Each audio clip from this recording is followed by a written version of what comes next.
Well, you guys know I was hunting for a 600 Super Sport, an older one that I can add to the garage along with the eff-zee 09 to have something more sporting. It was going to be a budget type build. But yeah, obviously we did not end up with a 600. We actually ended up with a 1000, a Yamaha R1. As I was shopping for these bikes, this one kind of popped up. And I offered to the dude, he was selling it for like 3,500 bucks. I offered him $3,000. After a week or so of him waiting for other deals, he gave me a call back and said, hey, if you're still interested in the R1, come get it. And that's what I did. I came and got it. This one is a 2003 model. It is, I think, one of the first years that was fuel injected, or maybe 2002 was when it was fuel injected. That was one of the things that I really wanted to make sure that it was fuel injected. For the price, of course, it's going to need some work. So I guess this is going to be a budget leader bike build series that's going to come up. My intended purpose is to have some fun doing some aggressive weekend riding and then possibly some track sessions with it. I didn't need a perfect bike for it. It's okay. I know that these bikes for this cost is going to need some work. But I think this one, hopefully, hopefully I haven't gotten in over my head about it. First things first, it runs, it starts. I rode the thing back. Things that it does need, the body work is, the clear coat is all painting or peeling like crazy on it. So we're gonna need to get new fairings for it. Probably go do some Chinese fairings and get those things put on here. I'm thinking of blue, but other people have kind of mentioned maybe to go with the yellow. I don't know, that have seen the bike as like they like this yellow color. Maybe I just get some new versions of these. So I can do that for about like 350 bucks or so.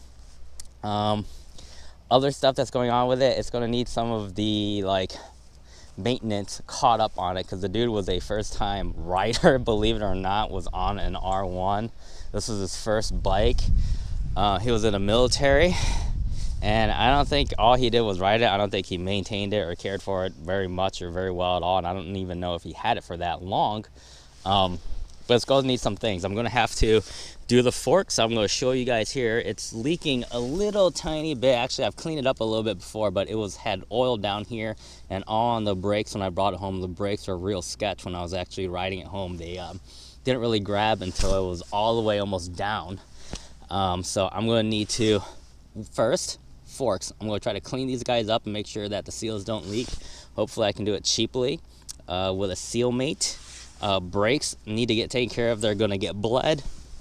They're going to get new pads put on. Of course, other stuff, basic things. The oil change is going to need to be done.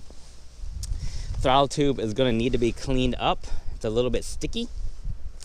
Again, the levers are all going to need to be cleaned up right here. These, I think, are just some eBay replica, Chinese, whatever, shorty levers, which is not bad. I just put them on my eff-zee. I had them on my SV650 as well. Not too bad.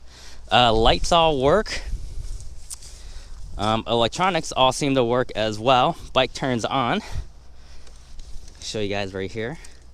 It's a little bit sticky, the key. Everything goes.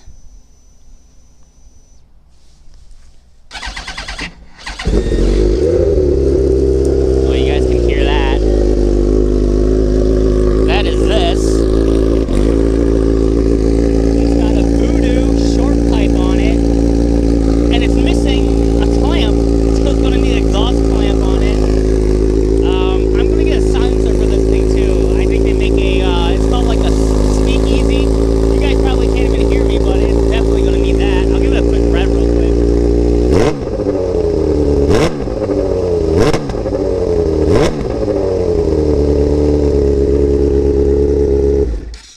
Yeah, that is way too loud for me. I'm going to have to get that speakeasy insert put onto this exhaust, and hopefully that'll quiet it down so I can keep it. What you guys see right here, the actual peg on this side was really loose when I brought it home, and I tried to tighten it up and I actually snapped the bolt off of it. So right now I'm going to have to drill that out, replace it with a rear peg.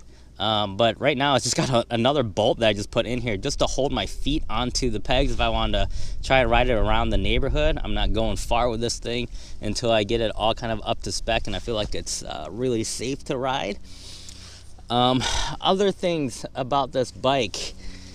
fairings are actually not in very bad shape at all. I mean, they're not, I mean, there's a little scuffs and scratches down here, but it's not cracked that I can tell in any sections. It's just the paint on them are just really, really bad. Amazingly, the tank doesn't even have any dents on it. I mean, it's scuffed up, it's scratched, but there's no dents on the tank, and it's a metal tank. It's not like a plastic cover. Cowl's gonna need to go. Chain has seen its better days. It's gonna need to be cleared up. There's a bunch of surface rust on there.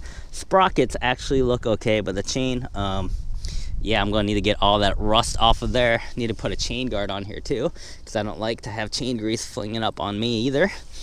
The tension on it is good.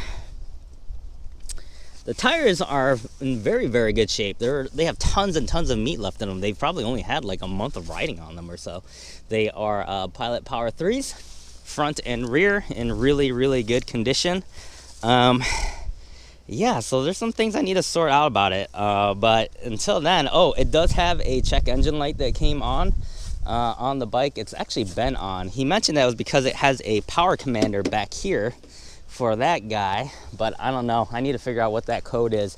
I did turn it on once and it mentioned error code 2 on there. I researched online and that has something to do with the stator. He mentioned he replaced the stator and rectifier recently, but hey, that code still threw back on and it did have some tough starting issues.